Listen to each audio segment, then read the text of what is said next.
I've seen the light, and that light is Arceus' ass. Hey everybody, what's up? Welcome back to the Games Kids today, and only today. That's right, that's what you say it all the time. We're really out here. We are talking about Pokemon Arceus Legends. Now, I wanted to talk about the game sort of in a full capacity. Now that I've sort of beaten it fully, obviously when I say fully, I mean I've gotten the post-game ending and the secret boss ending. Now, what I'm gonna do for this review is I'm gonna make the first, half of it spoiler free, just so that now that I've beaten the game, I can give my full thoughts, and then I'm gonna make the second half full spoilers. I'll put a timestamp, that way you know, that way you're not like, oh, I don't want to hear it. So I'm gonna give you that one. But before that, of course, thank you for all the support on the videos. Make sure to like and subscribe, do all that jazz, and of course, continued support all the content. So let's start with now that I've beaten the game. It took me, I would say, about, I want to say main game, right? Like what, like the main campaign, I think I finished at around 45 hours. And then post game, I ended at about 58 hours. So post game, I spent about 13 hours if you count, going and catching all the Pokemon, trading with people back and forth. Obviously, maybe an hour or two of that is like me leaving the game on, but it probably is around that level because honestly, this game, man, just, I think about this game all the time now. I love it. It's just so fucking good, man.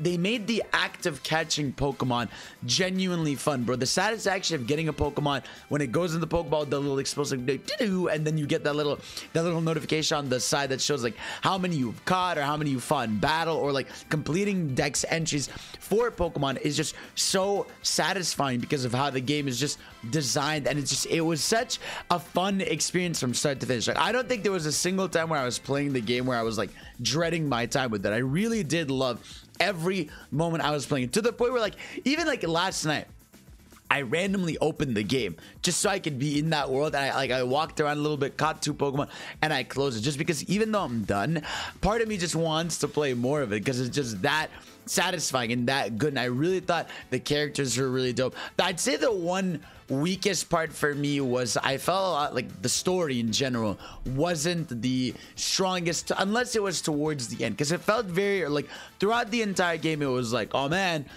frenzied Pokemon, oh man, don't forget about this frenzied Pokemon, oh man, this frenzied Pokemon is dangerous, and just felt like they were making sure like they bash you over and over in that, warning you about how powerful the frenzied Pokemon you're about to battle is. But I would say in terms of the main characters in the game, whether it's Arita or Adaman or Palina or what's it called, the little guard dude, or all the other Pokemon, or the commander, or Silene, all these characters, they felt really cool, really interesting, and they never felt like they boiled down to, oh, this is just ancestor of X character. You know what I mean? It felt like they always had some sort of like cool purpose to them, and they felt unique to themselves, which I really enjoyed in there. And also, like, just the game, it has the 5 areas in it, and I like that sort of, this is something I actually like that some people don't. I like that the later of the 8 areas of the game are shorter, because it's always that thing of like, you're in a game, and when you start to get to like a 4th or 5th area of a game, you sort of appreciate that they're a little smaller, because like, okay, like I feel like I'm getting towards the end, I don't want to feel like I have to spend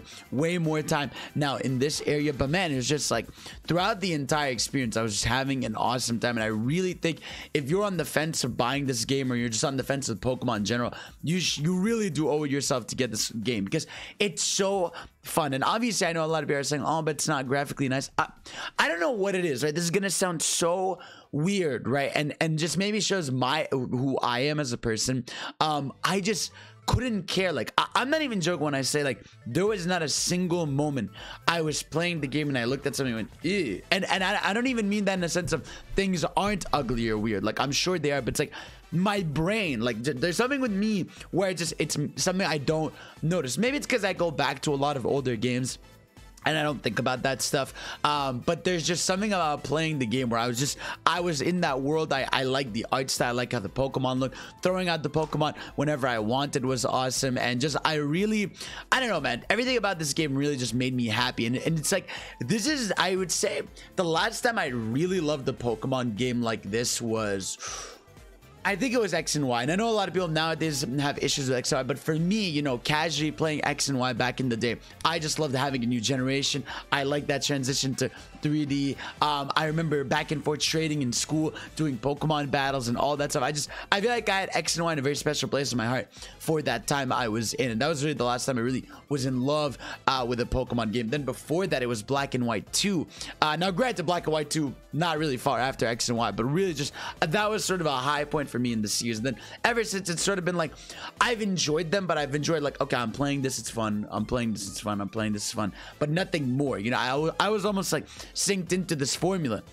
And now, I think what I love the most about this game is what I feel like a lot of people are loving, and a lot of you and all that, which is that this just gives you so much hope and promise for the future. You know what I mean? Like, everything about it makes you look forward to what they're going to do with Gen 9. You know, how is this gameplay going to be in a modern setting? Just throwing out your Pokemon, starting a fight, you know, finding all the Pokemon in the wild like that, collecting them. And this is the first time I genuinely felt compelled to complete the Pokedex. You know, obviously there were Pokemon I traded, but a lot of times I enjoyed going catching Pokemon. I liked that they make, you know, the XP candy is like a casual thing you can buy to level up Pokemon. So it felt good to level up Pokemon, catch them all, evolve them, and do all that stuff. And I was just really appreciative. And I really do hope we get DLC because the game is so much fun.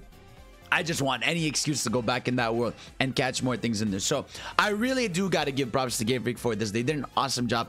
I was really happy with that, and a lot of people, I know a lot of people were happy about it. All right, so now that is your spoiler-free review from me. I loved it. Thought it was dope. I'm going to get into spoilers now, okay? So everybody who is afraid of spoilers, again, there is a timestamp, but I'm slowly explaining this to you so you can dip off the video, all right? 10, 9, 5, 4, 3, 2, 1.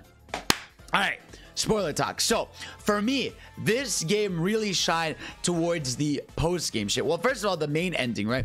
I love that whole thing where like the village sort of kicking you out was something I did not see coming. So in that point in the game where what's it called, the commander is like, you know what, nah, this shit that's been happening all over is your fault. This shit, everything was okay before your ass showed up here, and then you get kicked out of the village.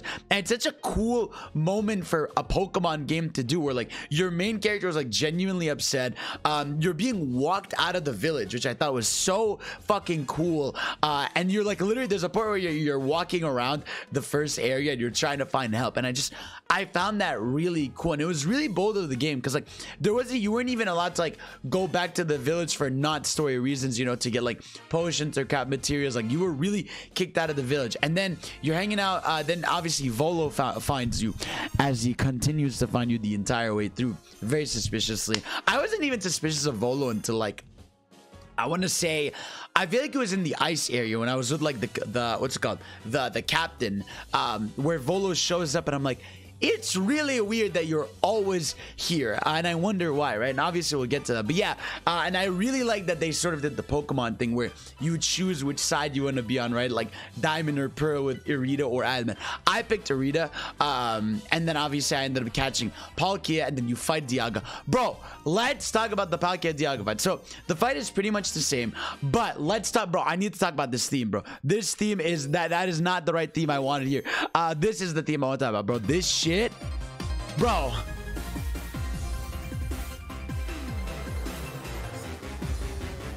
How did they do that, bro? This shit hits so hard, bro. It's such a good theme for this fight, bro. It's so done. Like, if I skip ahead a little bit, right? Dialga shows up with his ugly, stupid throat piece in there, but I didn't care, right? In the heat of battle, I was ready, bro. I was hyped. I was excited. But this theme is so dope. I like that even though this game is the whole flow of it is being ancient times and all that, they really went with this just dope electric soundtrack with it. And I love that theme for that entire fight. So to me, that was really awesome. Even the build up towards that, right? Where you go to the 3 lakes, you know, you find the 3 legendary mythicals, and not just that, but you also at the same time are doing a lot of things in there, like you're collecting up the legendaries, and then you fight the shopkeeper, which I thought was dope, the dude who gives you all food throughout the game. Turns out to be this ninja dude with a whole clan, and that was the whole thing. And then you fight the commander on top, and then I don't know, it felt satisfying, man. Catching Palkia and then getting right into the Dialga fight, and it's just dope. The frenzied fights in general are so sick. I thought like they were just, to me, I can't wait to see what they do more with it, because they really did feel like mini Dark Souls fights. Yeah, I wish, and I hope there will be in the future more to them than, like, you know, throwing a sack over and over and dodging, throwing a sack over and over and dodging. Like, I feel like obviously in terms of the loop of it, I would like something different. But again, I was so happy that it was something different and that the enemies did something different, that it felt really satisfying. So the Dialga fight, I just thought was really dope, and it was really awesome. Now the post game, man. Oh, let's talk about the post game. So again, very typical post game. At first, you're catching some legendaries, but then, right, Volo, right? Volo turns out that he is the one who caused you to come here, and he was causing the rifts, and that fucked me up, man. Obviously, again, it's one thing to think that he was suspicious and he was involved with something, but the fact that, like, he has a whole different fit, he has the power of Giratina on his side, it is, I couldn't believe it. I thought that was such a sick, not only like, yeah, I think I remember someone spoiled it for me, right? Someone replied to me, wait till you get to the Volo and Giratina fight. And I guess I didn't think much of it. I was like, okay, like, maybe it's just like, maybe you fight them. I don't necessarily know what it means, but like him doing the evil laugh and revealing his plan and showing his whole new, he has a whole new fit, and he's just this crazy psycho who just wants to learn about power in the world and all that stuff, and it was crazy. And the fight, dude, the fight is so good, because not only do you fight Volo, who has 6 Pokemon, and it's really challenging, then he pulls out Giratina, you beat Giratina, you think it's over, Giratina's eyes light up, and he goes to a second phase. You essentially get 3 fights in one go, and like your Pokemon are bleeding by that point. It is a really tough fight, and I really appreciated that so much, man. I thought that was so hype. I thought that was so cool, and I'm just so happy they went with that direction for the fight. Yeah, so you do that, pretty satisfying, and that's sort of the, I would say that's the end of like the story of the game. You know, you beat him, he realized, he's like, you know, I did this alone, all that stuff, and you don't really like resolve anything. Like, he's still kind of crazy. He's still like, I'm gonna go figure out the world on my own or some shit. So I appreciate that. But yeah, again, my one weakness I would say with the game was like the main story. But to me, it's the characters. The characters would fucking pull this shit through for me. And then obviously I caught all the Pokemon. It was really fun. Some were a bit of a bitch, like the fucking tornado people. I caught one of them, then people just traded me the others. But you know, a lot of times trading the Pokemon was fine, or even evolving them was cool. The rifts had pretty good spawn rates. I'd say in general, like the spawn rates for the game were pretty chill. Like, I was never like beating my head over a rock to like spawn a single Pokemon. I got pretty much all the ones I wanted. But man, that final fight with Arceus, once you get all the Pokemon, you summon Arceus, and you're like, hey, you go to the stairway to heaven just to fight him. That shit was so fucking satisfying. And obviously a lot of people saw my stream where I did that fight, and that was so, it was such a hard fight. Like, the way you have to learn the patterns and like dodge certain things, not get too greedy with your hits, you know, it was just so satisfying. You got so many different moves, and just learning that fight felt really good, and just everything about it was awesome. And then you beat him, and you get the power of God by your side. So I don't know, man. I was just really happy with everything the game did. I thought the frenzy fights in general were such a good idea. It was so cool to go beyond like, hey, here's a big Pokemon to fight, which is sort of the alphas, and then when you get to these frenzied Pokemon, it really feels like a boss fight, and I just love that shit throughout, man. So yeah, no, I was so happy, and I really, the one thing was real is like, when you beat Arceus, like, again, you get a little plot ending with Arceus, but you go back to the village and no one's really tying you. They're like, oh shit, you caught God. But it was really funny to have all 3 of the Palkia, Dialga, Giratina in the camp with you. And like I said, I was just really happy with the game. I think they did a bunch of things right, and I really can't wait to see what they do for the future of the series. So guys, let me know in the comments below how you felt about the game, how you felt about the ending. Remember, I'm warning you, comments here will be spoilery because people are going to talk about that stuff. So let me know, who was your favorite character? Did you like this story? Were there elements you didn't like? Tell me all your thoughts on the game below, and of course, I will see you all next time. Peace out. I love you. Bye.